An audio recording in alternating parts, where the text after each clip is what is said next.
Welcome to Victor's Children, a podcast from so-called Canada talking socialism from below. My name is David Canfield. I live with my partner and cat in Winnipeg, Manitoba, which is in Treaty 1 territory, the traditional territory of Anishinaabe, Cree, Ojibwe, Dakota, and Dene peoples, and the homeland of the Métis Nation. All those of us in the Canadian state who aren't Indigenous need to commit ourselves to the struggle against settler colonialism. Victor's Children is a member of the Harbinger Media Network, a community working to promote left podcasts in Canada. Check out the list of Harbinger podcasts at harbingermedianetwork.com.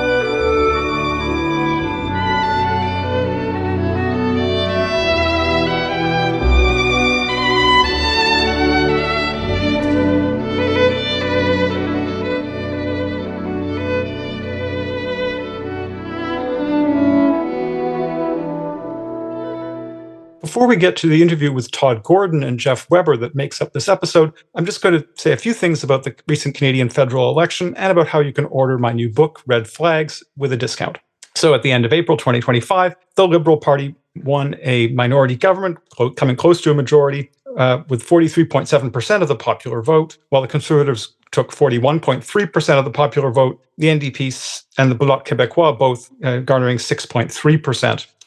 It's notable here that Mark Carney, the new prime minister, referring to the current crisis situation, talked about how the role of government must be to lead and catalyze private investment. And we can expect to see the federal government move in this direction with more military spending on infrastructure, as well more to expand fossil fuels, and also various kinds of mining. We can also expect to see, I think, deregulation and at least a degree of austerity when it comes to federal social program spending. This, of course, is a reactionary agenda that needs to be fought. The day after the election, the Wall Street Journal ran an article which concluded with a few words from Flavio Volpe from the Automotive Parts Manufacturers Association, who memorably said, referring to the prospect of what was needed, sometimes you need to inspire people to convince them to walk over glass with you. And we can expect this is exactly what the federal government is going to do, using their talk of Team Canada, rallying to save the nation, and all that kind of thing.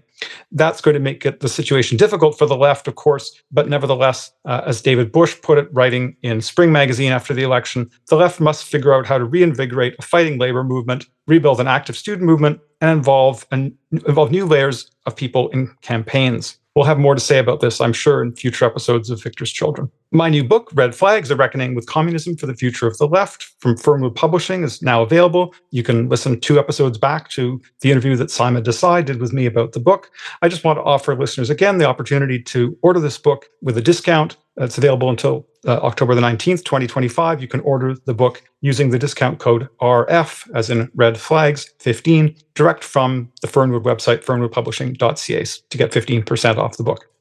Thanks. And now we'll get on to the interview with Todd Gordon and Jeff Weber.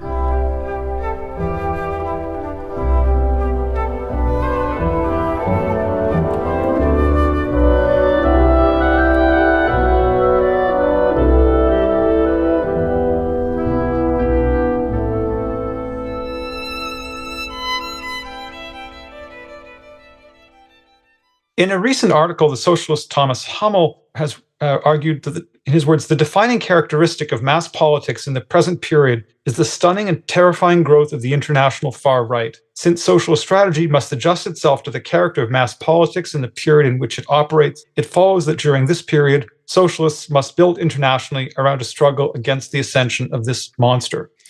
That's an article you can find on the Tempest website, and you'll find the link to that in the show notes. More than anything else in recent decades, the actions of Donald Trump's administration since it took office in the United States at the beginning of 2025 have put the question of the rise of the far right and what kind of political phenomenon we're dealing with in the spotlight. Is this fascism? What is fascism? If it's not fascism or not fascism yet, what are we dealing with? So to understand the threat from the right today and how to fight it, it really helps to shift our attention for the moment away from the daily news cycle and think for a while about capitalism, the kinds of civil, political, and social rights that have come to exist in some, although certainly not all or even most capitalist societies, and the different kinds of right-wing political forces that aim to weaken or eliminate those rights. For this episode, I've got 2 guests who I've wanted to have on Victor's Children for some time to discuss these issues. So could you introduce yourselves, please? Hi, I'm Jeff Weber. I teach politics in at York University in Toronto, and I'm a member of the editorial board of Historical Materialism. I've written a few books on the Latin American left, and at the moment, I'm writing a book with Todd on the authoritarian disposition of capitalist rule, looking specifically at liberalism, fascism, the post-war development project, and the current contemporary far right. Hi, I'm Todd Gordon. I'm based in Toronto. I'm a professor at Wilfrid Laurier University in Brantford, Ontario, and I'm an editor of Midnight Sun. I've written on with Jeff and on my own around Canadian imperialism and extractive industries in the global south.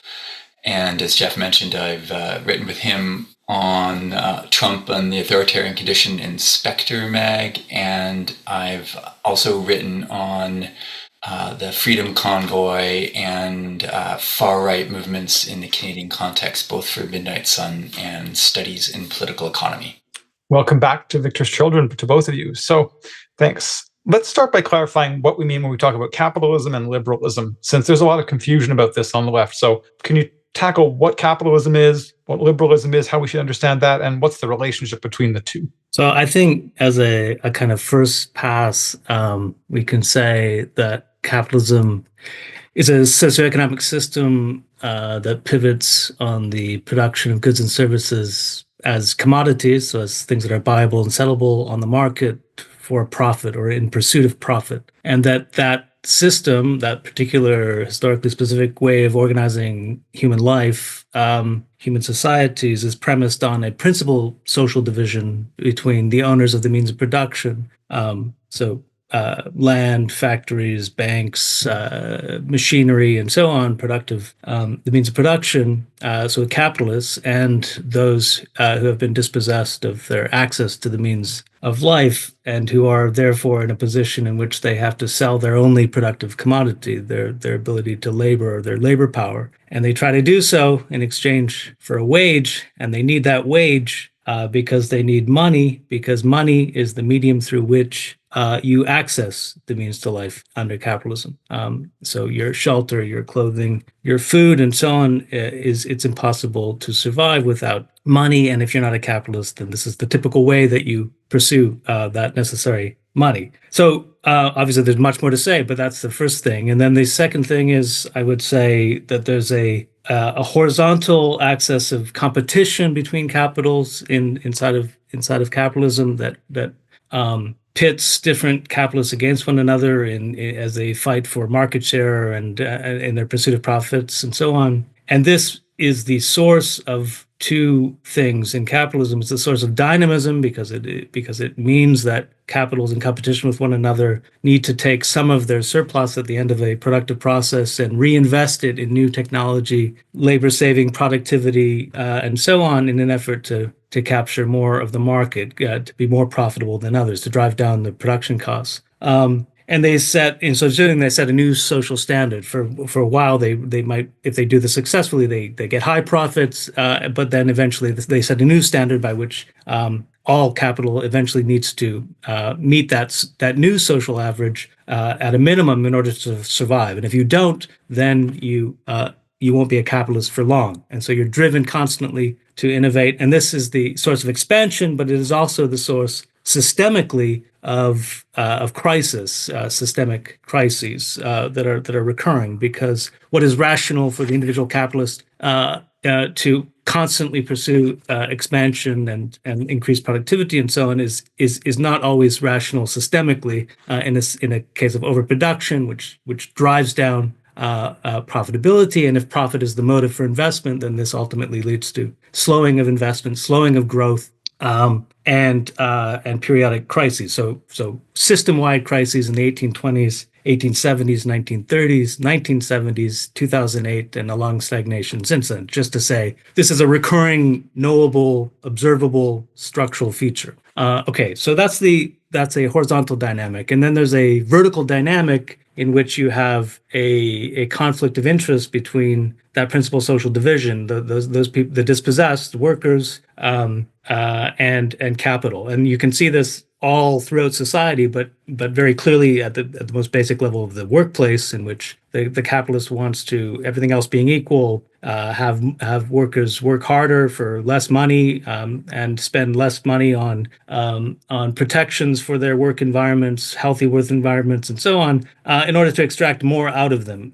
And the worker, all things being equal, will want the reverse of all those things. They'll want to have more control over their labor process. They'll want to be paid more, and do less intensive labor for each hour of work. They want less managerial supervision. They want healthy, environmentally safe places to work, and so on. So there's a conflict built in there. And this immediately raises the question of order at the level of the firm, but that trickles out in all kinds of complex ways that you can't get at really theoretically, except to say that that principle of social division of labor causes a problem of order in general, a problem of rule, a problem maintaining the notion in which we are a society without conflicting interests, as if we have one interest, a community, when in fact there's this basic division. And the way that this plays out on a third axis is that for historical reasons that we can't get into, capitalism is organized politically in territorial units, but it is from the get-go a social relation. Capital is a social relation which plays out beyond the territorial boundaries of nation states, right? So it fully realizes itself most expansively at the level of the world market. And so you have a system, a capitalist system, which encompasses the world eventually, and from the beginning is expansionary, but it eventually encompasses the world, and that world is therefore divided along a hierarchy of multiple different territorial units, nation states, and so on, with uneven concentrations of capitalist development. So there's poorer countries and richer countries, imperial countries and weaker countries, and so on. And yet they are all whipped into competition with one another, although at other times cooperation, in part because the jobs of these states is to protect the fight of their capitals to capture a bigger share of the surplus produced by the global working class, effectively. And so there's competition in this, and there's cooperation at different moments, and there's all kinds of complexity. But when the system as a whole, on a world scale, enters into crisis, then this captures all states. So the problem of rule is a problem that plays itself out from the workplace to the nation state to the world order. And liberalism, obviously I'm not going to try to get through the entirety of liberalism, but just to say liberalism is the ideology and you can see this in high theory, the high proponents of liberalism, the famous names and so on, but also at a mass ideological level, the principal ideology defending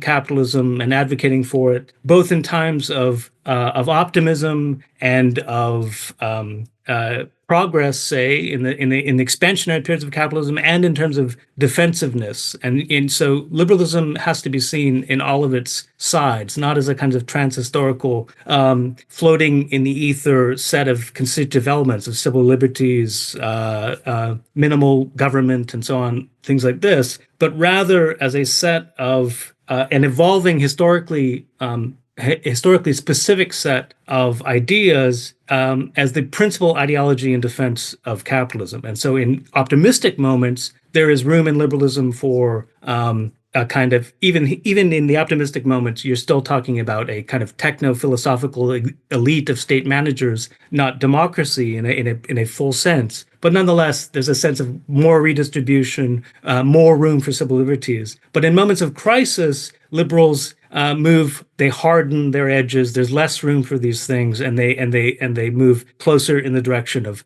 sort of overt authoritarianism. And you need to attend to both of these sides of liberalism, which of course are not just ideas, but the product of social struggle, because those crises are also the problem of order is a problem of social struggle and the conflict and crises of capitalism. So there's obviously much more to say, but I'll leave it there. Todd, did you want to add anything?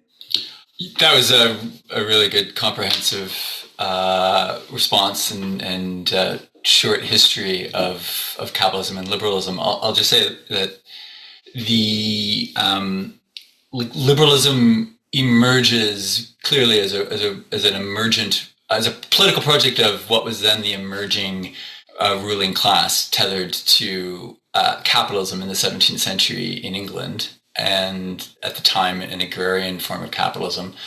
And as such, the context in which it emerges is one through that period. And this is the period in which, for example, one of his most well-known figures, John Locke, is later in the century is writing.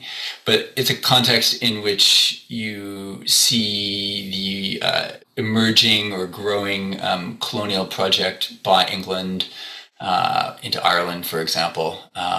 You also see the capitalism not fully consolidated and beset by instabilities, economic and political. You have, on the one hand, an old feudal ruling class whose power is based on inherited political privilege, no pretense to universal rights and formal equality, which will be part of the project of liberalism. And then on the other hand, you have movements from below of the new and growing dispossessed people who were peasants and were thrown off the land through legal and extra legal means, through violence and dispossession. And in that context, you have growing discontent and social and political upheaval in both in the countryside and in the early growing cities in England. And so you can think of that in terms of understanding what might otherwise appear to be a contradiction in a liberal project, if you want to call it that, which is, on the one hand, liberal regimes typically offer, sometimes in sort of grandiose language, the notions of formal equality, universal rights, and so on. You can think of sort of the documents, some of the great documents of liberalism, American Declaration of Independence, and so on. And then on the other hand, these were projects that were from day one deeply bound up with class power and domination, as I mentioned, dispossession, slavery, and so on. And so you can understand this tension there, because on the one hand, the newly emerging ruling class is mobilizing a political project which we understand today as liberalism. They didn't call it that at the time, liberty and so on, as a challenge to the inherited political and economic privileges of the old feudal ruling class, for whom economic and political power were commonly fused in important ways, in a way that they're not, right? They would over time become institutionally separated, the political and economic and so on. Institutionally, I stress that. We can understand how they're related internally in important ways, but institutionally separated. And so that old feudal ruling class, through inherited privileges, notions of birthright, and so on, would claim power and the ability to exercise that power through force, economic exploitation, and so on. And so as capitalism is growing and sort of trying to consolidate itself, it comes up against this old system that places limits on the ability of this newly emerging capitalist class to invest both in England and beyond, to do trade. It doesn't have a system of centralized markets, weights and currencies, and so on, and certainly doesn't have a system of equal rights. And so the equal rights is challenging those inherited privileges. But on the other hand, of course, this new ruling class and this new emergent political project, liberalism, despite its claims to universal equality, formal equality, and so on, never wished to extend it to the new class of growing dispossessed who it wanted to keep subordinated, and eventually to draw into new labor markets and so on. And the concern was the extension of rights and equality in any meaningful sense to these groups would have been a threat to the newly emergent but not fully consolidated system of property. So liberalism, from its beginning, was a ruling class project, a capitalist ruling class project to challenge the power of the old feudal ruling class, but also to contain movements, and sometimes movements with an insurgent quality, from below in England, and to maintain their subordination and their dispossession. And so that's, I think, the best way of understanding. So as Jeff points out, there is, to an extent, an opening that's provided and that can perhaps be used by movements and struggles from below to challenge the new authority of the ruling class over the following centuries because of its claims to universal equality and so on, right? But the lived experience of that liberal project is at any cost, to whatever extent it can, is to deny working class people, dispossessed people, women, colonized people's access to that liberal project. That wasn't seen as their project. It was seen as a capitalist project. And this takes us to the question of democracy. So how, given what you've said, how should we understand the form of democracy that exists in some capitalist societies and what its relationship is to capitalism and to liberalism? This is the kind of democracy that for most people, when that's all they know when they will think about democracy, even if we can talk about how profoundly undemocratic and how limited it is. But how should we understand capitalist democracy? Well, I'll just say a couple of things and then Jeff can jump in. I think the first thing that's interesting to note is that the early liberals, certainly, well, not just the early liberals, but for centuries, they did not see their project as democratic. And it's important to remember that democracy means rule of the people, the demos. They did not see their project as democratic, but also at the same time, those movements that I mentioned in England in the 17th century didn't see the democratic project, their popular project, as a liberal project. They saw that as antithetical to their project. So liberalism wasn't, as I wanted to stress here, wasn't intended to be a democratic project. And it's not for centuries before we can say that something that we could call liberal democracy actually gets consolidated. It's not until depending on the country, you see to some degree, you see the expansion of the vote for white working class people in the United States in the 1800s.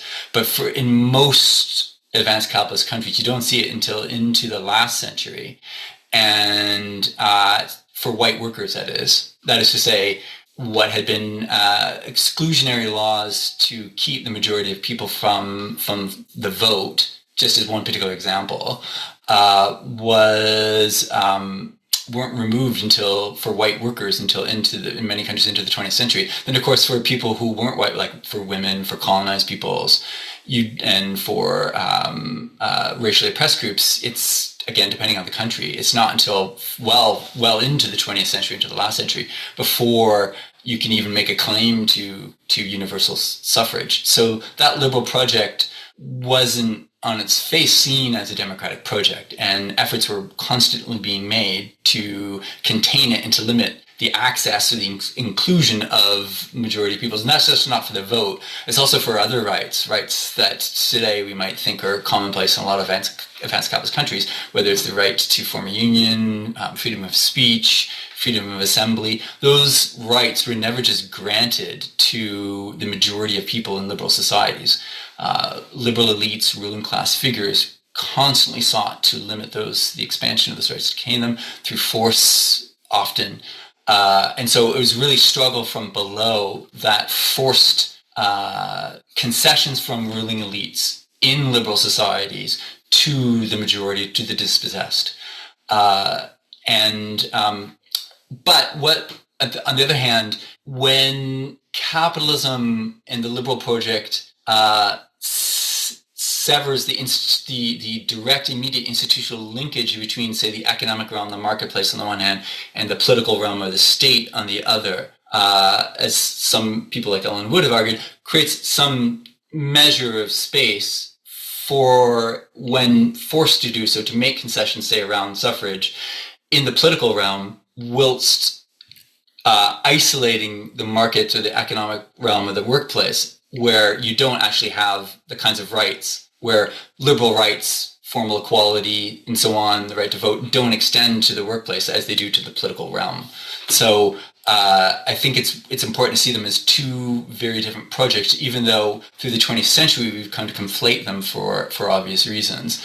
But I don't think we should assume that liberalism equals, by definition, democracy, because in many parts of the world, in fact, Jeff can probably speak to this as well, it hasn't. But even in the places today where we see liberal democracy, they've not always been paired in the way that they are now, and we shouldn't assume that will always be the case. Great, and just to expand on a couple of points that Todd makes, one thread might be the the both real and illusory separation of the economic and political. So or as Todd put it, the institutional separation, right, being the real component of this. And that's pretty essential because it redirects the sense of where power is in society, in capitalist society. And on a quotidian level, it's not in the hands of state managers, but through the investment function, which is in the hands of private owners of capital, and that's because all state revenue, all basic facets of the existence of liberal state rule is premised upon private investors continuing to invest. And if they invest in pursuit of profitability, there needs to be all of the juridical guarantees, all of the coercive guarantees necessary to make an environment in which you can pursue profitable investment, or you can withdraw that investment and cause a crisis for every part of society. So in expansionary periods, again, this is linked to the possibilities of democracy, the extent of democracy under capitalism, where you get more popular control. I mean, there are always very strict limits to this, but when you get more popular control in various aspects of socioeconomic and political life, you get it in expansionary periods, because in expansionary periods in which you have mass explosive growth of working class and popular movements of the oppressed and exploited. And in those conditions, for example, a strike can be very effective, even the threat of a strike, because capital is interested in those expansionary periods to keep turnover happening, to keep on enjoying the profits of a robust period. And so so it can concede, it can accommodate, not because it has any benevolent gesture toward the workers, but because it costs them more to endure a long strike than to accommodate certain gains. So you can get democratic gains, reformist gains, and reformist governments can come to power based upon these kinds of more militant moments of history. But likewise, or the reverse is true in downtimes, in which the reformist governments, for example, when they're in power, and reformist governments, liberal governments that have been attached to the most expansive notions of social rights and civil liberties and so on, have in those moments of downturn to make clearer their commitment to restore the conditions of profitability.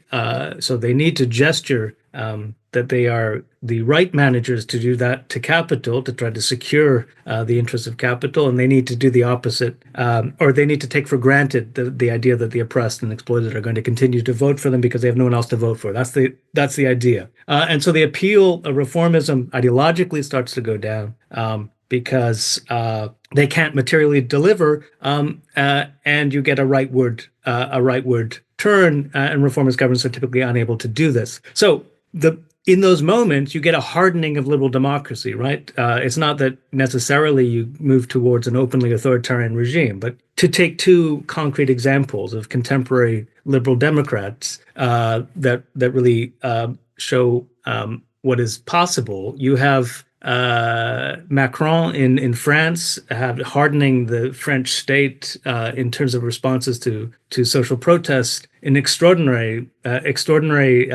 moves to executive decree, to suspension of constitutional rights and so on, in a fierce hardening of the liberal order in France, without ever breaking any of the parameters of liberal rule in France. It's not a break with liberalism. It is not Macron becoming illiberal. That is the hard face of liberal democracy. And Biden is another obvious example in the U.S. in which you have, I mean, there are many examples you could provide, but just to give two, right, in the last period. Following on Trump's first term, Biden continues to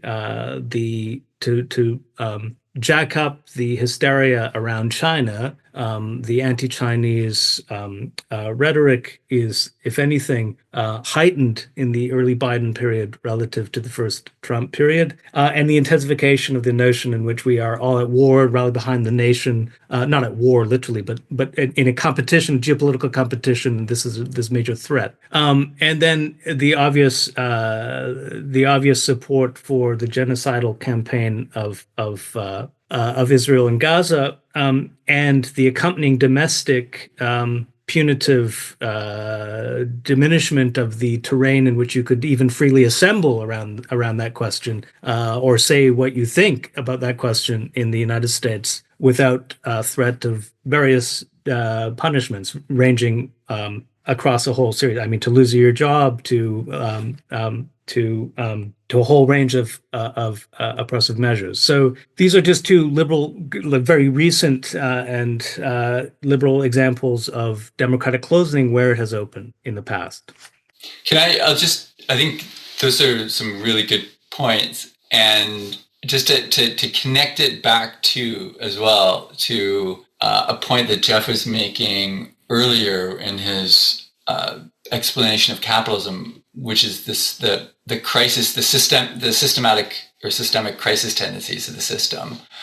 And that's another, I think, an important, like it's a layer to it, to think of, well, what does liberal rule mean, and how does it maintain its rule in a system that's as volatile as capitalism is, and is as crisis prone as capitalism is, and that generates instabilities, both economic and social, through struggle. And it's like, I think a case can be made, at least in part, that the heyday of liberal democracy is gone. Not to say it's disappeared, obviously, but its heyday in the global north could perhaps be located in the post-Second World War era, which is an era of unprecedented and unique and unlikely to be seen again relative stability based on the high profitability of corporations at that particular time. There's a conjunctural moment we can't get into here to explain.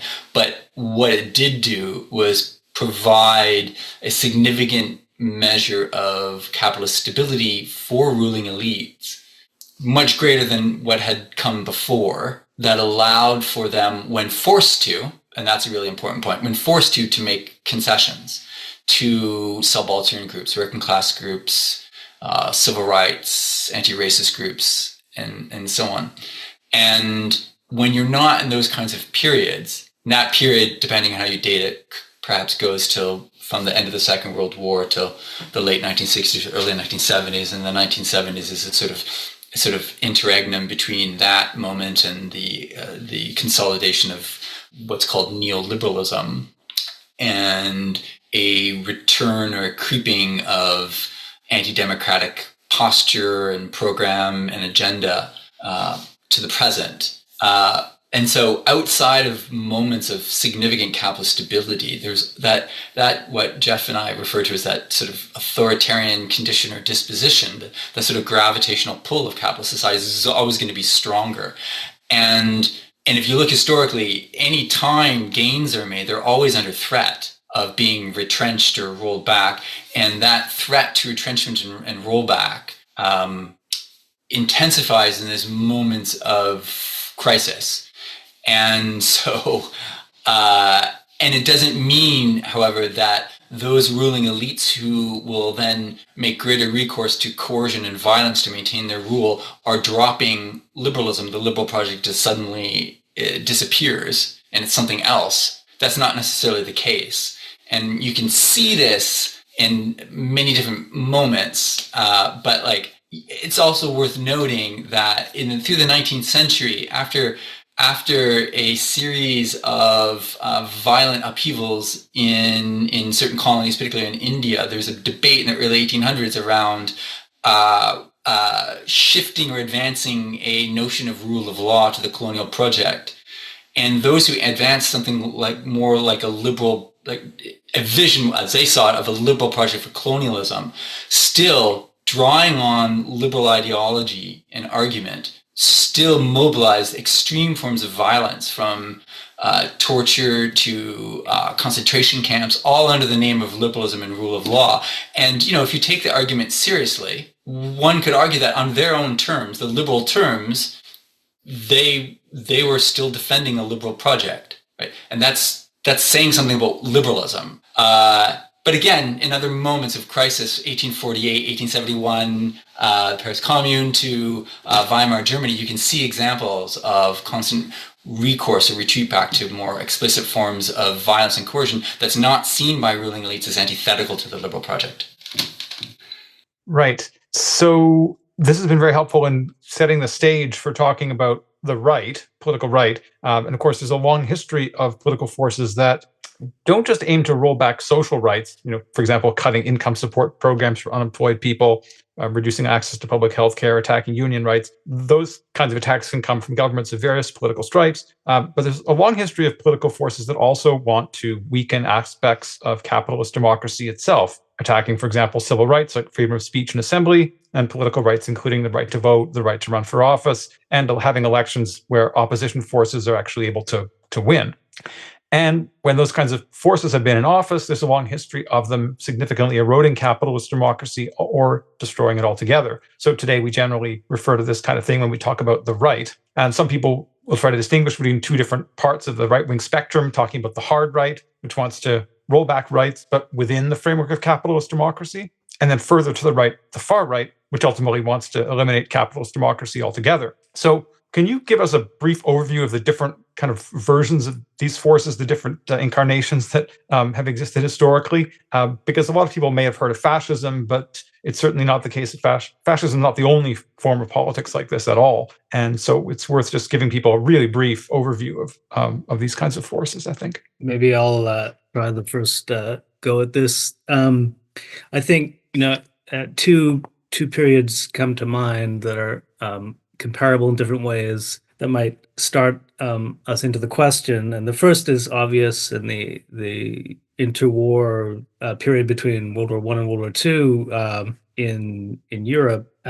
We could also expand outside of Europe, but just to stick to that for a moment, you have a situation in which, and again, this is linked to crisis, a kind of delayed reverberation of the late 19th century crisis of capitalism that led to an expansion of imperialism, heightened inter-imperial rivalry, which reverberates back onto the European context in World War I, without getting into how World War I started and so on. But as a basic parameter of this, an inter-imperial war heightening inside of Europe, and in that context, the Russian Revolution of 1917. And leading to an extraordinary actual explosion of revolutionary and worker insurrectionary movements throughout huge swaths of Europe. But even when they weren't revolutionary, the threat of left emulation was often exaggeratedly perceived by ruling classes. So even when it wasn't likely that there would be a revolution, nonetheless, the ruling class sometimes responded as if there might be. And so you see, just to give you, I'll give you some dates because it's an extraordinary wave of this after 1917. So the pattern here is Hungary. These are authoritarian rollbacks. Hungary 1919, Italy 1922, a fascist case. Bulgaria 1923, Spain 1923, Poland 1926, Lithuania 1926. Albania 1928, Yugoslavia 1929, Portugal 1932, Germany 1933, also fascist, Austria 1933, Estonia 1934, Latvia 1934, Bulgaria 1934, Greece 1936, Spain 1936, and Romania 1938. Now, what's the point? It's not just to list these, but to characterize this moment. They come in waves and they come in response to, but not all of these were fascist, right? The two cases that were most incontrovertibly fascist were Italy and Germany, but there are others. You can have arguments about other cases. You can argument about Japan outside of Europe. You can have arguments about other cases within Europe. But the point is that the dominant form that was assumed by these autocratic responses was some kind of conservative authoritarianism, hierarchical, depoliticizing, demobilizing, and exclusionary regimes that employed comparatively modest violence, not to minimize what was carried out, but modest compared to the the classical fascist regimes. So there's all kinds of explanations for why that's happening, but that's different from the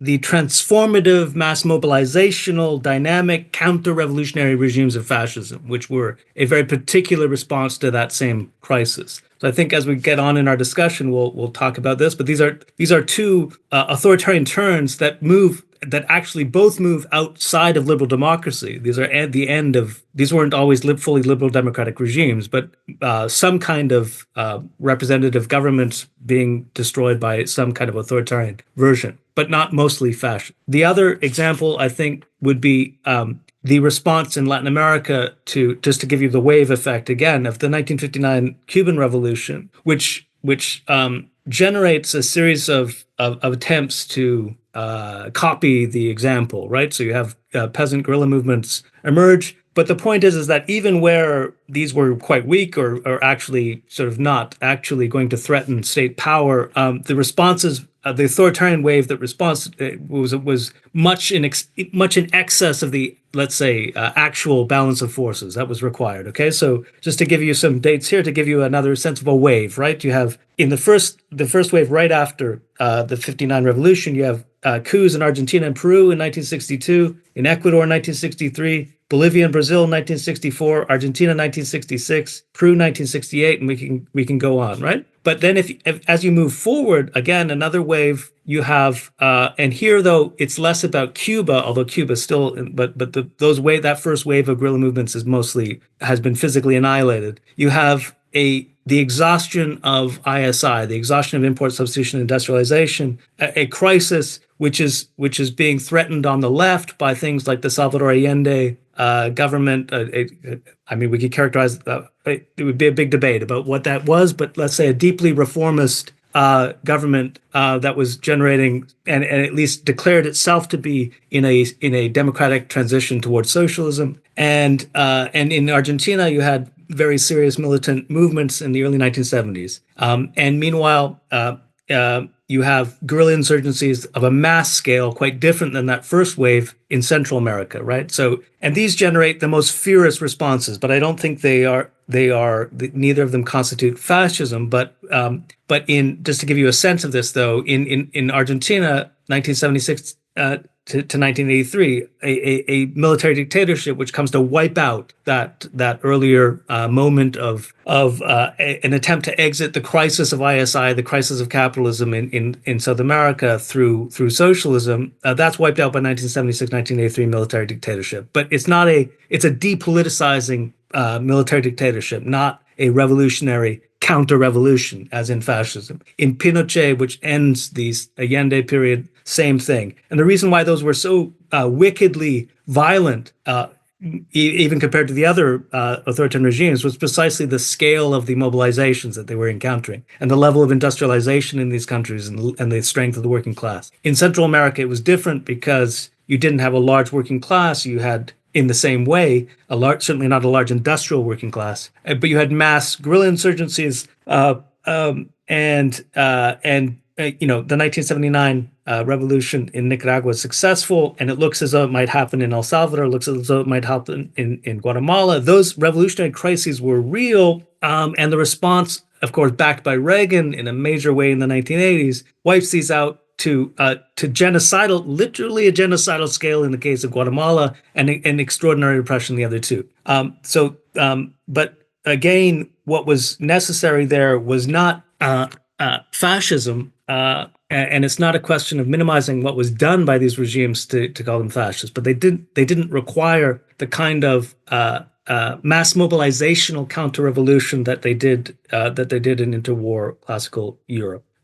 And one could tragically go on and on about different waves of counter-insurgent moments in different parts of the world. But those are just two glimpses of the ways in which these take off and the ways in which these are usually not isolated incidents and this has to do with the integration of the world market, the dynamics of capitalism on a global scale, why these things happen in waves and not simply as a political phenomenon, one-off in one place. And perhaps anticipating something we'll be able to talk about later on in this discussion, we can see how the wave of the rising right since the crisis of 2008, 2009, right, is also a similar kind of pattern to it. So I think you've done a really great job with those historical examples of talking about the different forms that authoritarian reaction can take. Can you maybe zero in then? You talked a little bit about fascism in passing, and you characterized it in a really brief way. But can you unpack that a little bit about what is specific about the kind of reactionary movement that you call fascism? Do you want to go, Todd? I went for a while on that. Yeah, I can say something, and Jeff, you can fill in the inevitable gaps.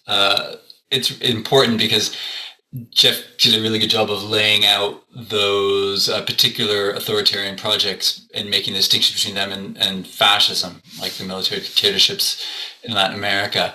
And if we go back and think about the period leading up to the Nazis in Weimar Germany, the unraveling of that moment in German history, from basically 1931 to the Nazi ascension to power, Weimar was the sort of democratic project was already unraveling, if not undermined entirely, through a increasingly authoritarian political project, but which wasn't fascist, through the chancellors Brüning and von Papen, who, in the context of a still strong, although not at its zenith, its height of its power, working class movement, a Great Depression and the threat of the Soviet Union as well, in a legislature that they felt couldn't at that time be mobilized in such a way as to provide political stability,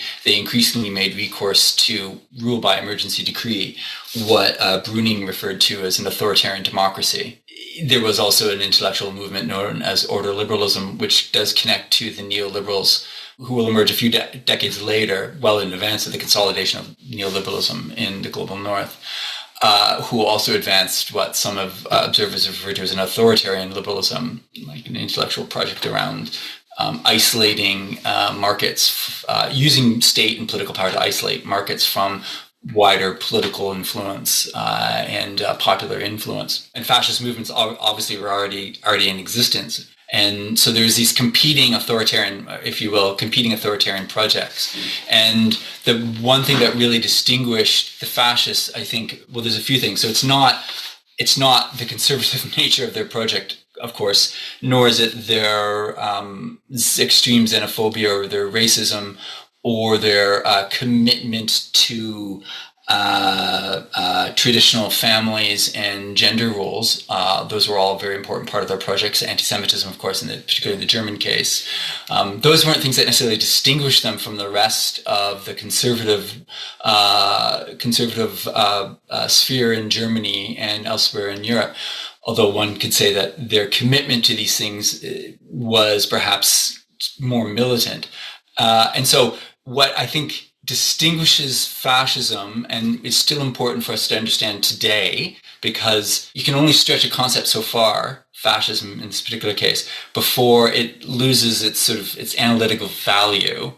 And so there's an importance in maintaining some integrity to the concept in a trans-historical way, while recognizing that the form that it might take will change in the moment. So fascism, I would argue, how it's distinguished from other conservative, including perhaps wider hard right movements, is its class basis is rooted in what Marxists might call the petty bourgeois, or the middle class, self-employed, small business owners. The form of that middle class will change over time. There was a larger rural aspect to it in the 1920s and 30s than there is today. And that's not to say it's exclusively that. It wasn't. But that it had a higher proportion of that class within the movement and playing a key sort of vanguard role in the movement. There were working class people in the movement. there were a few wealthier elite figures in the movement or supportive of the fascism in its early days as well. But its sort of vanguard was that petty bourgeois that gave it a capacity to be a mass movement, which Jeff alluded to already, which is a really central, really important feature of this. It's a response to the growth of, as Jeff pointed out, socialism and working class militancy from below, and the sort of shifting terrain and growth of liberal democracy at the time. And so fascism is the hard right, street-based response to that. It's a mass movement. It's an attempt to build a mass movement of the right to challenge movements, insurgent movements of the left, international movements of the left. Also a key to its politics, even though fascists participated in elections in Weimar and Germany, for example, is the commitment to street-based violence, to controlling the streets, in a context in which perhaps the military or the police couldn't be relied on for a number of reasons to play that role.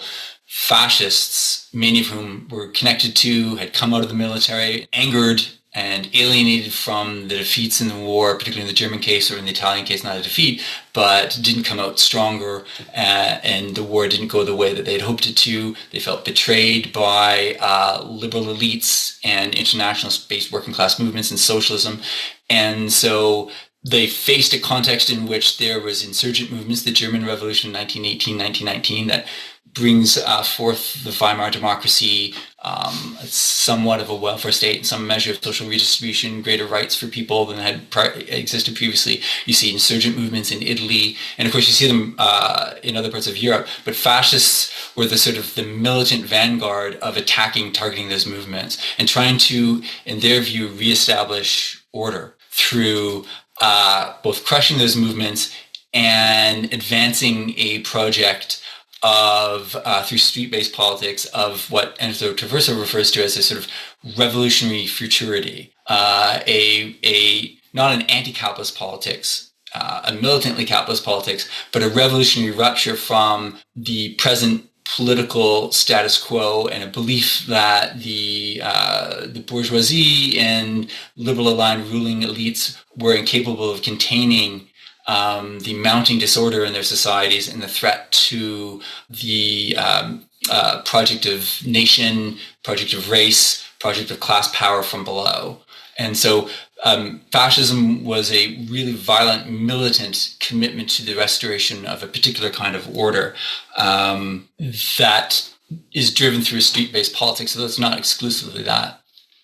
Can I just jump in with a few follow-ups on Todd's impressive first wave, right? A word on method, I think, is important in the debates around this today, right? Because I think what Todd and I are trying to do is to avoid two extremes. One is the kind of, let's put it as a too narrow conception of this, in which you basically take the specific content of interwar classical European fascism and you build precisely an elaborate edifice on that historically contingent dynamic. And if you don't see a precise repetition, which you obviously never will, because history doesn't repeat mechanically in this way, then fascism becomes a concept which cannot travel at all outside of the very particular context of interwar Europe. So we don't think that that's helpful, but neither is it helpful to have such an expansive conception that you cannot distinguish between different forms of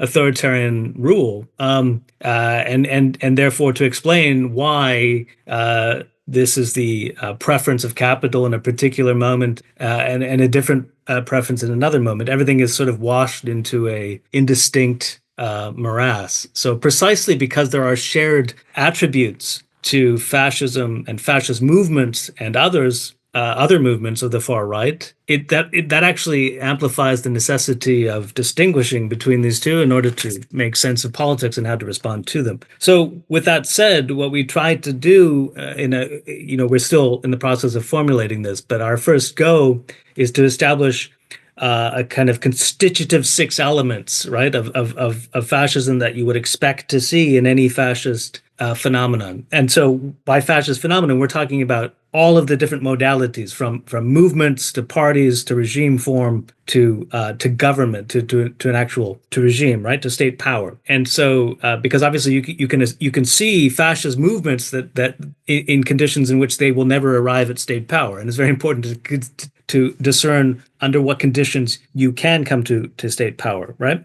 But also we try to say that this is not a kind of arbitrary list of elements to which you could just haphazardly add new lists. The idea is that this turns on an axis of the first element, which it requires an extraordinary crisis of capitalism, which can assume different forms, but something that assumes some kind of civilizational scale, right?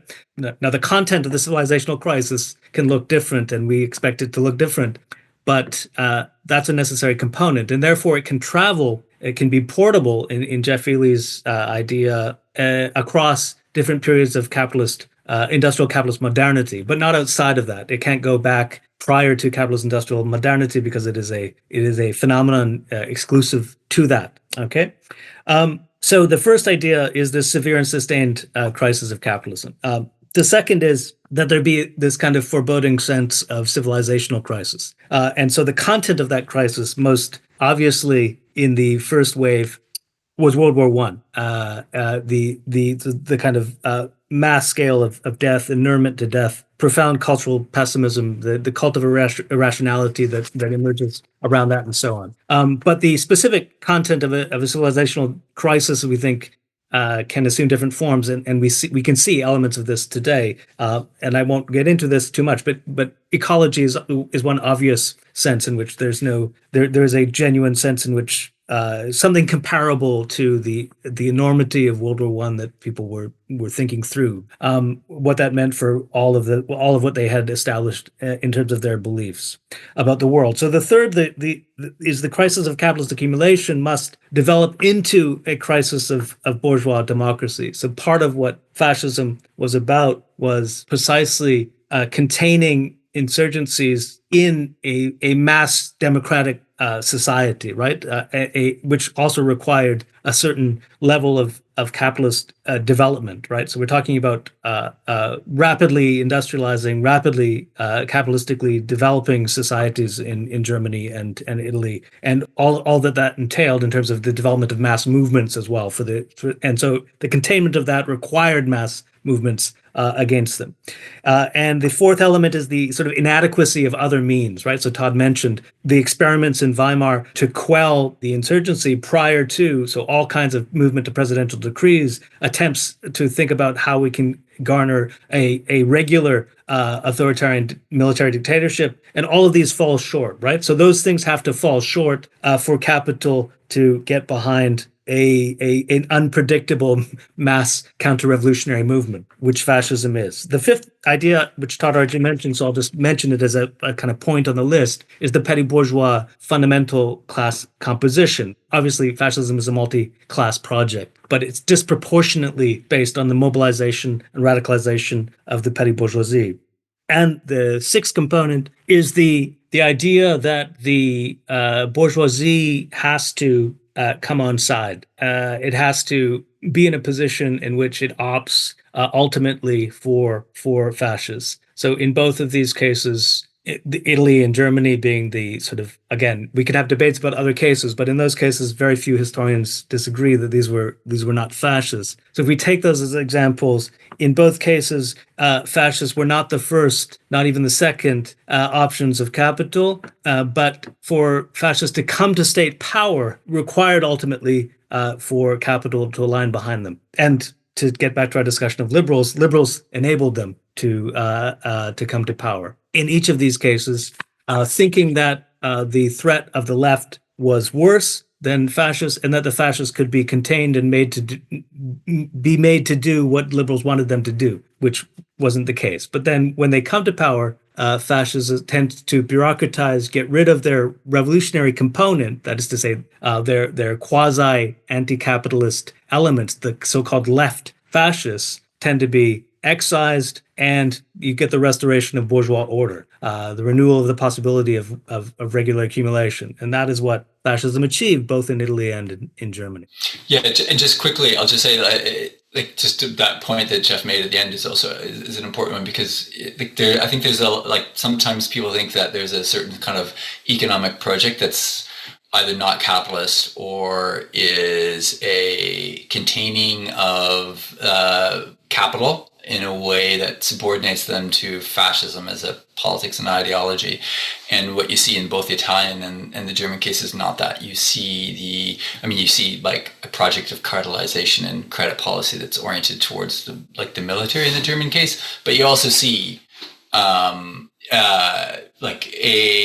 attempt to ensure that contracts and investment rights and property rights are maintained for German capital, but with a way more decomposed and exploitable working class. So you've suggested a way of understanding fascism which is quite specific. Critics might say narrow, but you're being quite specific about what it is and how it's different from other forms of far-right politics, which, as with some of the examples you mentioned, can be extremely brutal, right? It's not in any way to suggest that Latin American military dictatorships are anything less than, in some cases, as you say, Jeff, genocidal.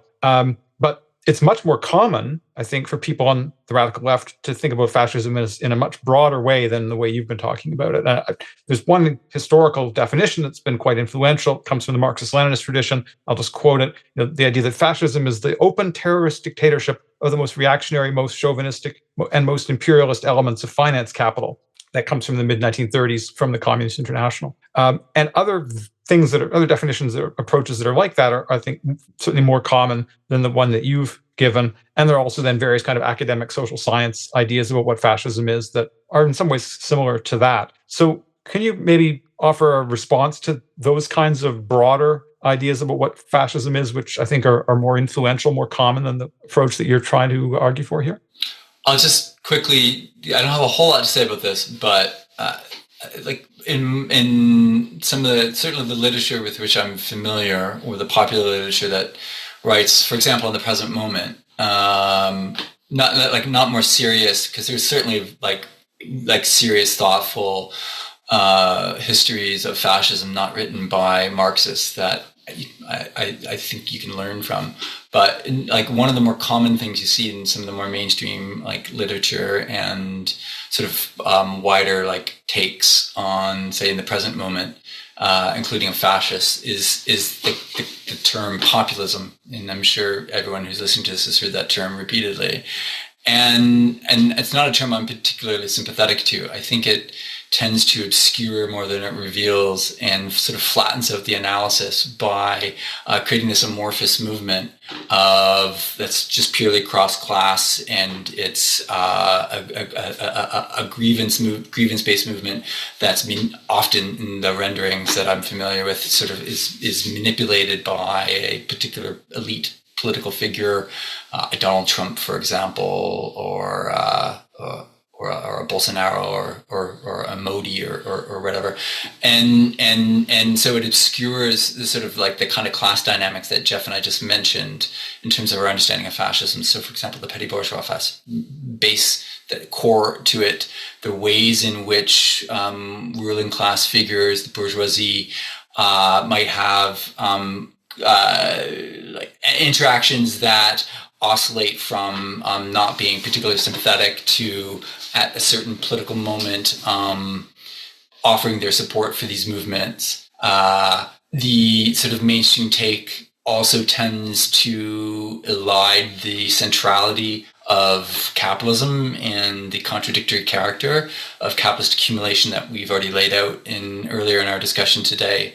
And in particular, it's crisis-prone, systemic crisis-prone nature that leads to the kinds of political and economic volatilities and instabilities that give rise or create space for the emergence of far-right movements of a particular class character, and which may, should those contradictions not find resolution through more typical forms, lead ruling figures, even if it's not their first choice, under certain conditions towards fascism, and the violent suppression of popular forces. And so I think that sort of kind of the populism approach is not helpful at all, and we need to be sharply critical of it.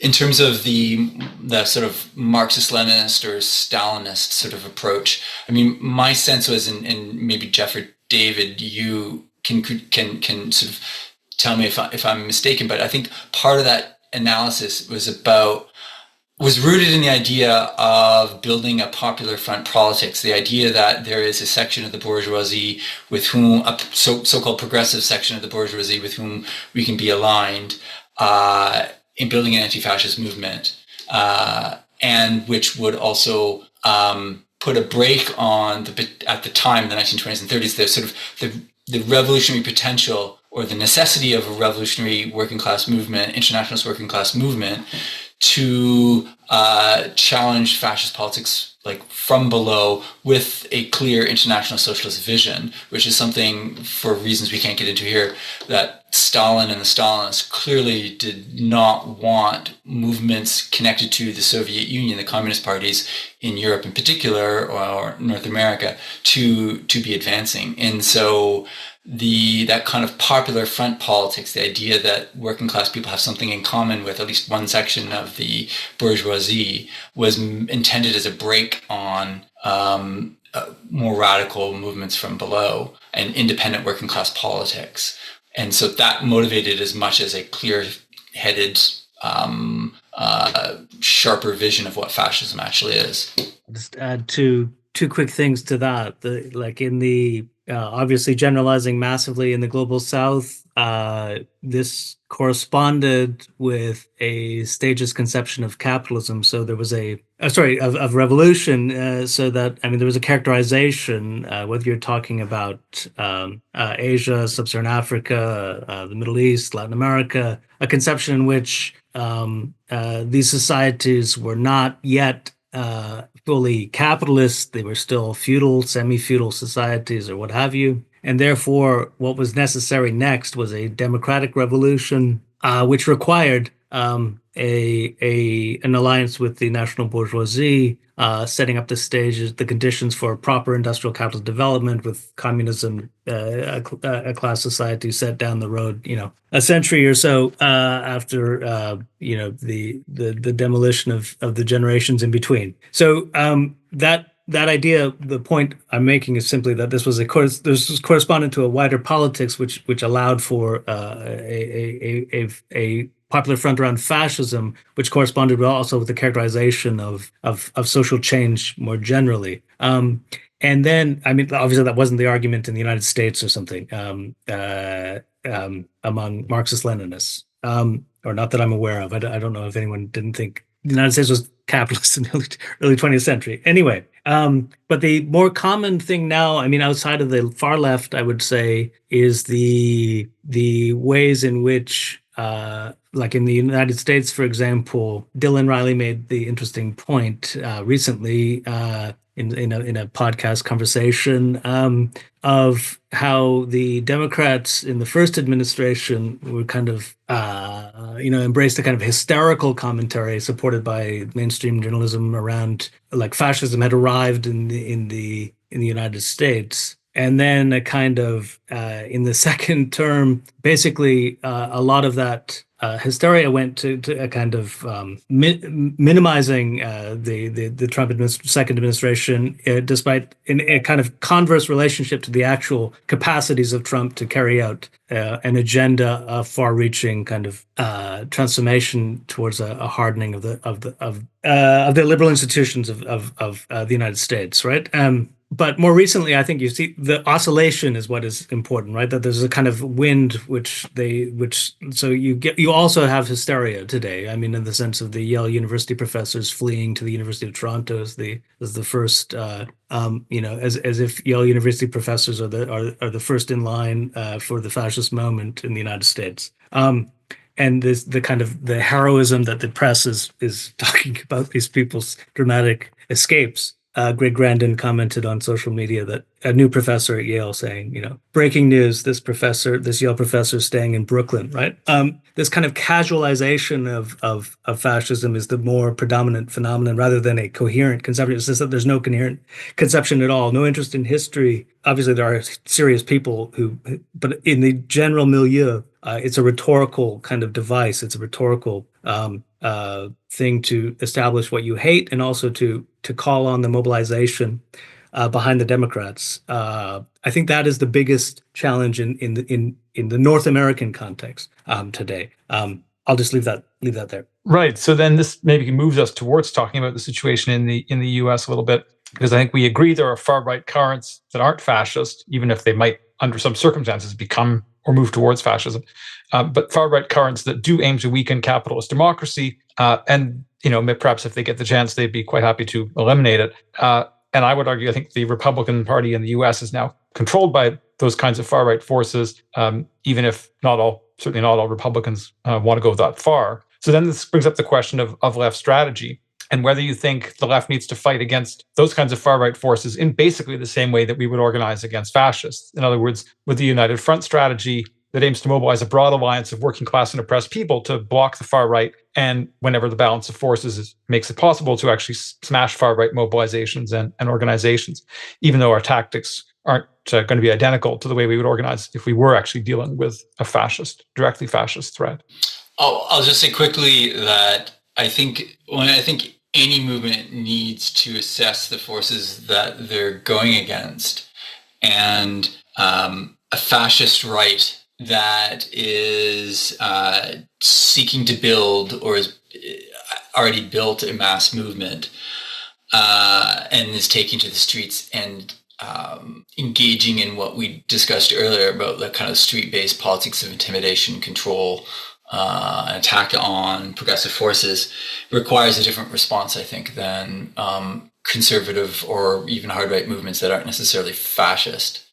And so, for example, I would say when groups like, say, the Patriot Prayer or Patriot Front or Proud Boys or other myriad groups in the United States that I think you can legitimately call fascists or take to the streets and engage in intimidation against different folks, that requires a particular kind of response, I would say. Then dealing with a government that's odious and maybe has fascist sympathizers, but which I don't think at this point you can call fascist. And I think the type of broad mass-based movement, the dynamics of that are going to be different. So, for example, I think that the ability to build that kind of movement that in the United States, I don't live in the United States, so I'm not going to pretend like I have a full understanding of this, the possibilities and the challenges of movements that are currently, for example, the hands-off marches from 2 weekends ago, or was it a weekend ago? A broad-based mass movement that tries to be extremely inclusive and bring together all those people who are upset and worried about what the Trump government is doing, and it's pushing the kind of legal boundaries of executive power and so on.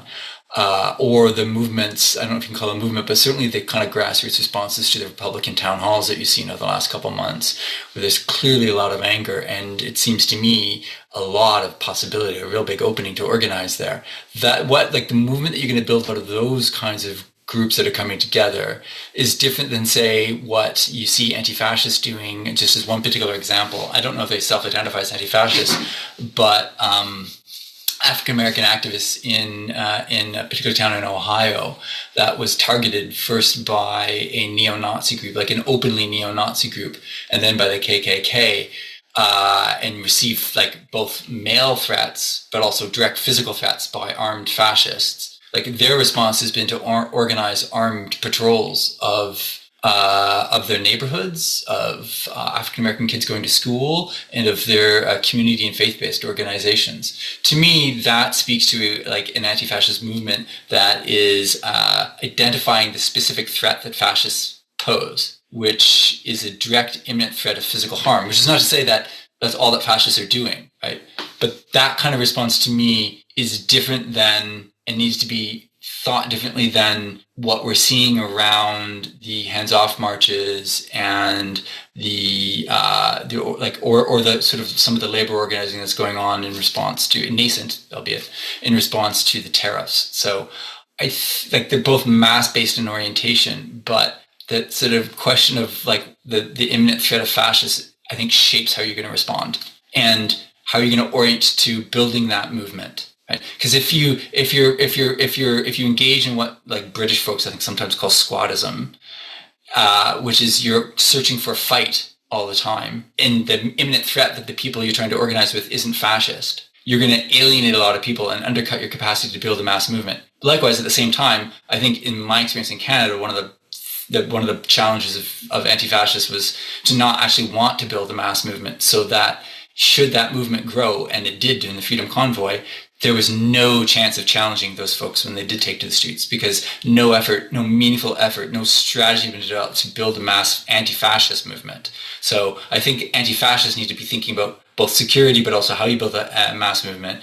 But at the same time, you need to think about movements whose immediate response isn't to fascism per se. And I'll just add a couple of things from the Latin American context, focusing on Argentina and Brazil for a minute, because I think in both of these cases, for understandable reasons, but still problematic politics, there's a certain rejuvenation of a nostalgia for the left populist experiments of Kirchnerism in Argentina and the PT in Brazil. The problem is that, so this meaning that these become the main channels, say, of orienting around politics against the far right, whether or not people think of Milei or Bolsonaro as fascist. I think there were considerable parts of the left in Brazil had a fascist thesis around Bolsonaro. I think that was less predominant in the Argentinian case, but the hard right in either case. And the thing is that what's been happening is that since the capitalist crisis of 2008 made its delayed entry into South America, because it took a while because of the specificities of the new commercial relations with China, China's massive countercyclical spending. It meant that the crisis didn't happen in South America until a few years later. But this temporality doesn't mean it wasn't part of the crisis of 2008. So it begins 2012, 2013, 2014 with the crash of commodity prices, slowdown of China, and so on. And the reformist left was in power everywhere. This is very important because they get blamed for the crisis. And what do? They move right. They try to signal viability to capital. They move hard on their own bases. And they neither capture the loyalty of capital, nor do they mobilize their bases. And they start to lose. And they first lose in the Argentinian case. Kirchner loses not to the far right, but to the center right. Mauricio Macri, center-right mayor of Buenos Aires, who offers no solution to that crisis. To put it, I mean, there's all kinds of details, but doesn't, there ends up in a worse financial crisis at the end of the Macri period than they went into it with. But what do the Peronists run on? They run on an even further right, but not further right than Macri. But Peronism is moving right this whole period. They're moving right. So Alberto Fernandez, further right than the last Kirchner administration, and he wins, but Peronism is internally divided. He's unable to implement either an orthodox kind of quote unquote solution to the crisis, like a kind of traditional IMF deal of restructuring debt and so on, or anything else. But the left, the working classes and so on, are also less capable of mobilizing against Fernandez because some of the unions are embedded inside of the Peronist infrastructure. But the thing is that both Peronism, for the first time in about 15 years, Peronism or Kirchnerism in the left populist version and anti-Kirchnerism start to disintegrate as the axis of politics. And this is heightened and intensified by the pandemic, as it was everywhere. And Milei comes from nowhere up through this, right? Ultimately, the anti-Kirchnerist right go behind Milei, but Milei was denouncing everyone, right? He wasn't just a typical Macri kind of. So the center right moves right. Macri, lots of his ministers are ministers in the Milei administration, in fact. But it wasn't the same. But the point is that the parents are also moving right. Everyone is moving right. The whole spectrum is moving right. So if you rely on a politics of sticking to the electoral cycle as if you can defeat, even if you thought they were fascist, but I don't think it's a correct characterization. But obviously, you want to defeat the far right, even if you don't think they're fascist. But the idea that you could do this principally through elections, it's not that elections are unimportant, but that you could, I mean, in the electoral time cycle, the elections that are going to win, then the PT is always going to be enlivened during election cycles, and so are the Peronists as the kind of reformist response, right? And there might be situations in which you vote for them in the last round, but the idea that that's the politics of like that experiment didn't have anything to do, like the limits of that left reformism didn't have anything to do with the conditions of the far right is the real delusion, I think, a real problem. And I think the PT, what we're seeing right now is that the movement around Bolsonaro, not Bolsonaro himself, but the movement around like Bolsonarism is a movement which still captures roughly 30% of the Brazilian population and is a popular, proper threat to not just elections, but in the next elections, but the PT ran on its furthest right ticket in the last Lula administration. Like he administered government further to the right than his first administration, which was his most neoliberal government, right? So we're talking about the whole spectrum moving right, and so the idea of latching on to reformism is latching onto reformism, which is itself moving right. And to the extent that this gives momentum to the right, more of the populace is going to want the real thing, not your diluted, So if you partially embrace the reaction of the right as a reformist project, it's a dead end. I mean, it's morally a dead end from the get-go, but it's not even strategically, electorally successful. Yes, and I think that that's a helpful thing to bring in, because so often the discussions in North America are framed as if this is only happening in North America, and so the broader sense of comparison is helpful. You've earlier been discussing ideas that you drew on that you published in an article that was in issue number 8 of the journal Spectre in 2023. In terms of your analysis of fascism, and in that same article, you wrote about how governments like the BJP in India under Modi since 2014, Trump's first administration, Duterte in the Philippines from 2016 to 2022, and then the Bolsonaro regime in Brazil from 2019 to 2022 weren't fascist, but they were far-right governments, and in your article's words, that by and large stayed within the confines of liberal political institutions, even while pushing the boundaries of quote-unquote acceptable politics, and they did not dramatically depart from traditional neoliberal policies like tax cuts for the rich, austerity, so-called law and order policies, and so-called free trade. So let's talk about the Trump government a little bit, the current Trump administration. To what extent do you think the Trump administration now, since it took office at the beginning of 2025, is shaping up to be different than this in a way that's politically significant? Well, I guess I'll start by, it's important to acknowledge that the Trump government is a profoundly odious government that is causing all sorts of pain and suffering for working class people whose jobs are under threat or have been cut already,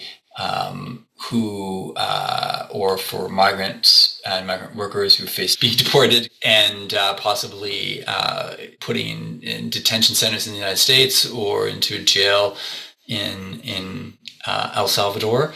And there's just clearly a lot at stake and a lot of dangers that lie ahead that we have to be very cognizant of. And I think undoubtedly the Trump government, and I'm not going to, we can circle back to this. I don't think the Trump government is fascist. I do think, however, that the pain and the risks ahead are very serious. And that clearly the Trump government and its circle, it's not just Donald Trump, but it's the circle around him as well, his inner circle, cabinet ministers and advisors and so on, are clearly trying to push very, very aggressively against the boundaries of what's acceptable in liberal democratic societies and push in a way more anti-democratic and I think fairly authoritarian direction that is itself not necessarily fascist, but I think clearly there is an agenda to try and weaken democracy in significant ways, which is speeding up a process that's been underway for decades under neoliberalism. And part of the neoliberal project, I think, was like we talked about the older liberals and the sort of neoliberal project of insulating markets from political influence. But we can also add to that the ways in which neoliberalism has mobilized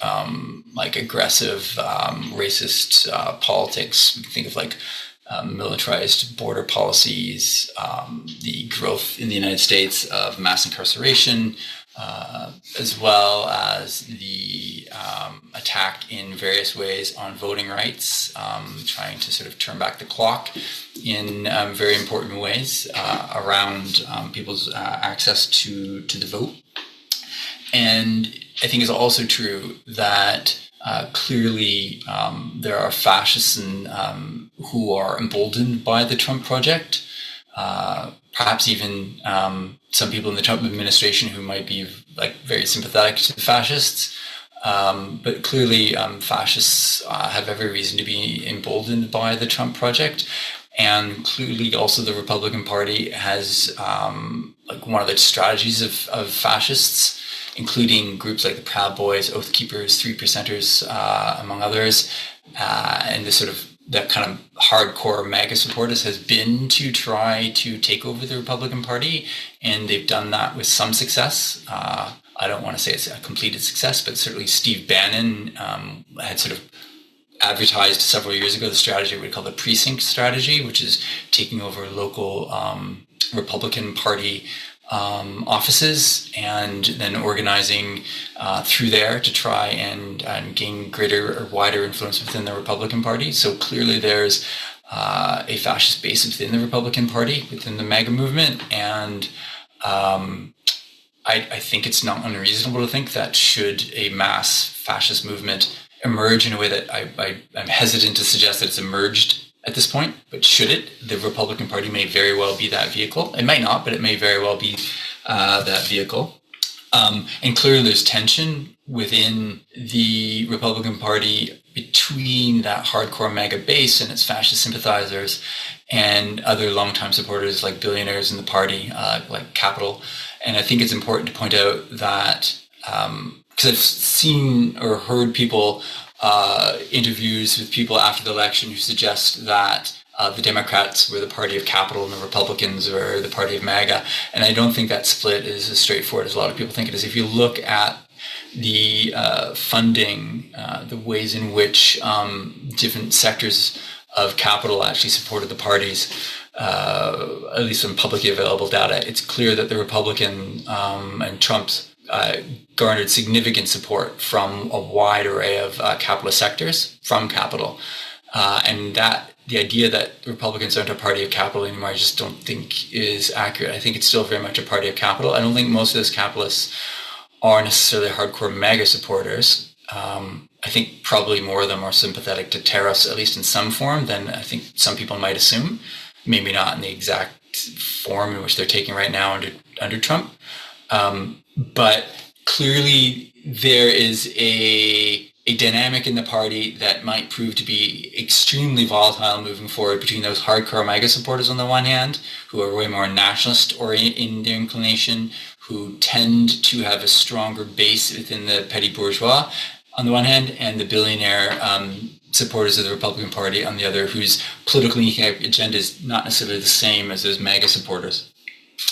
But having said that, those billionaires clearly are not opposed to those other reactionary elements of the Trump agenda, even if they're not sold on tariffs. They're clearly fine with the anti-democratic measures that Trump is pushing towards, the sort of authoritarian inclination of the Trump government, his attack on diversity, equity, inclusion, and so on. I think, though, for the time being, it's important to point out that the way in which the Trump administration is pursuing its agenda, I think it aligns more closely with what is referred to as the unitary executive theory. And that is, I'm not a legal historian or a legal scholar, but the unitary executive theory goes back to at least to the Reagan administration and people within the Reagan administration, people who had clerked with Antonin Scalia, And you see it also deployed to some degree in the George Bush second administration, even in Obama. But in short, it's a legal theory that argues that the sole authority for executive power in the American Constitution, as written in the American Constitution, the argument goes, is vested, and they make a lot of weight around the vestment clause, but is rooted in or vested in the office of the president. And basically what this is, it's a legal argument that's been tested in courts and which has not been wholly successful in the courts over the last few decades, but has made some not insignificant wins. So there is some legal precedent for this, to basically concentrate power increasingly in the office of the president that allows them to control federal offices, to fire federal officers, including in bodies that weren't established by the presidential office but by Congress, which a lot of legal scholars would say is against the Constitution, but unitary executive theory defends it as being rooted in the presidential power.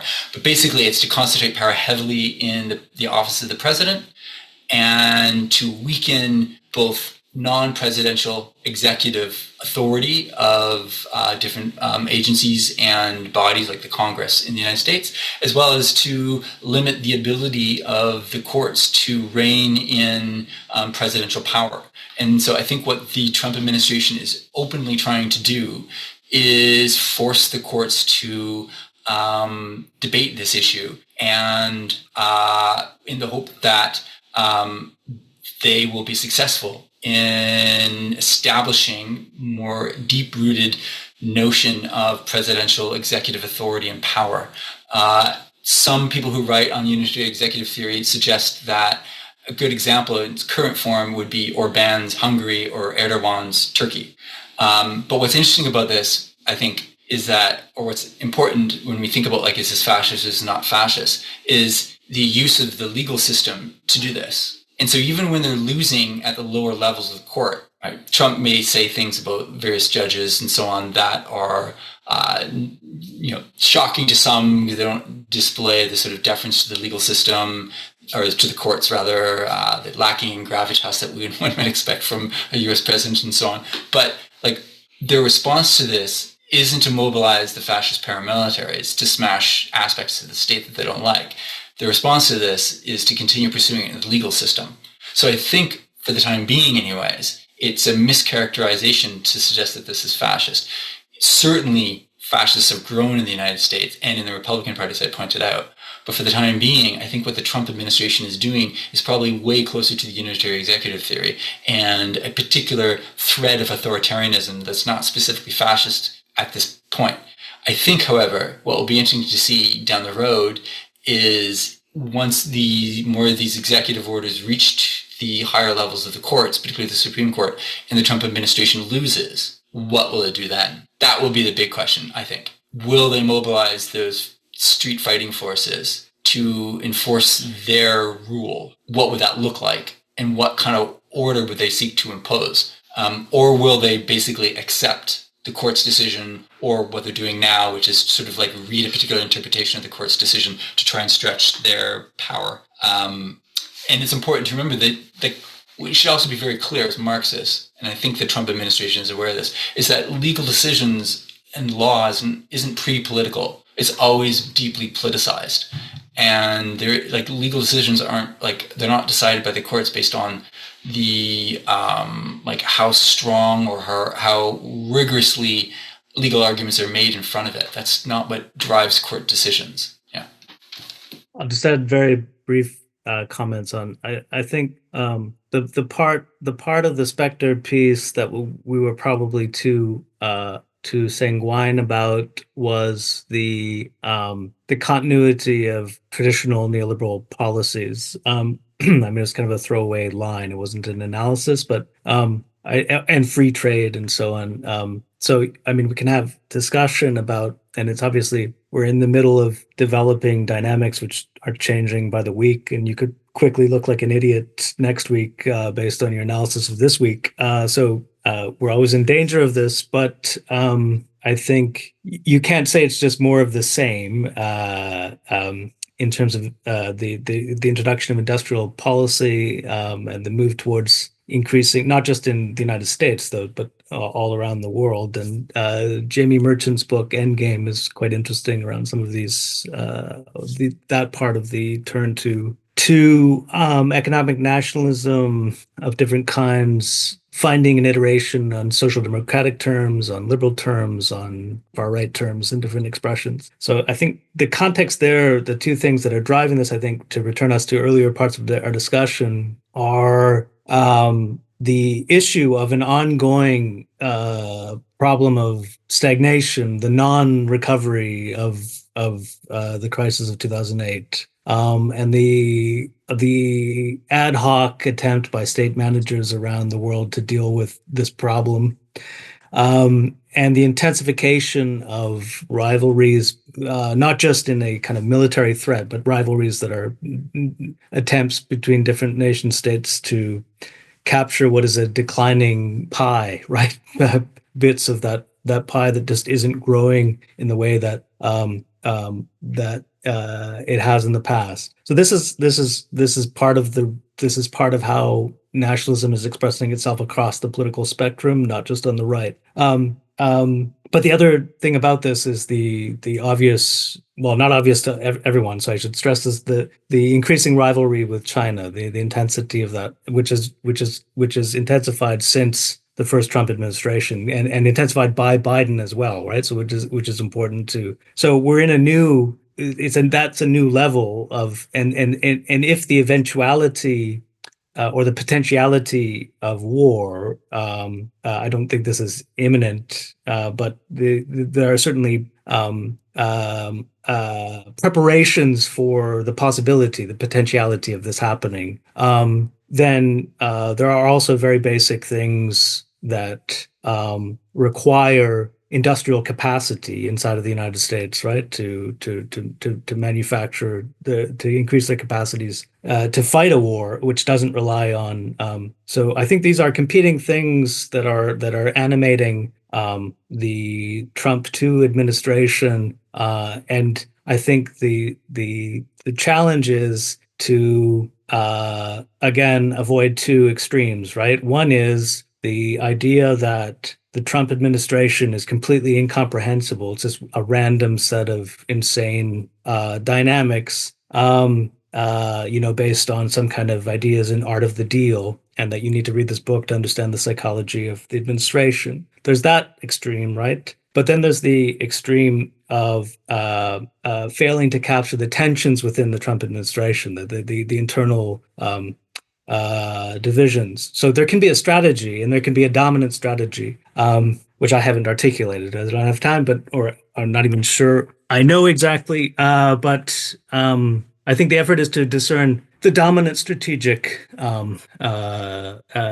within the Trump administration, while being attentive to contradiction, not least because those contradictions are also leverage for our side, right, where we can intervene, not in a direct way, but taking advantage of those limits to Trump. So Trump is not an omniscient creature. Right. So as we move to wrap up, let's move north of the border and talk about briefly the politics in the Canadian state and how you see the Conservatives and maybe a word about the People's Party in relation to all these issues we've been talking about today. Well, I think I guess the first thing I'll just say is that the rise of the far right is a global phenomenon, and clearly, the successes of the far right, particularly in a place like the United States, given the role and shape of the influence of the United States in the global political order, can create space for far-right forces outside the United States, including in Canada. And I think that's a real possibility. And we certainly saw that in 2016. Far-right forces were never as strong, even remotely close to being as strong in Canada as they were in the first Trump presidency as they were in the United States. But nevertheless, there was clearly an opening, and far-right forces grew. And so I don't, I think we need to understand that the possibility, certainly in this moment, of far-right forces growing here. What I will say is that the People's Party and the Freedom Convoy certainly have helped to pull politics to the right, including the Conservative Party.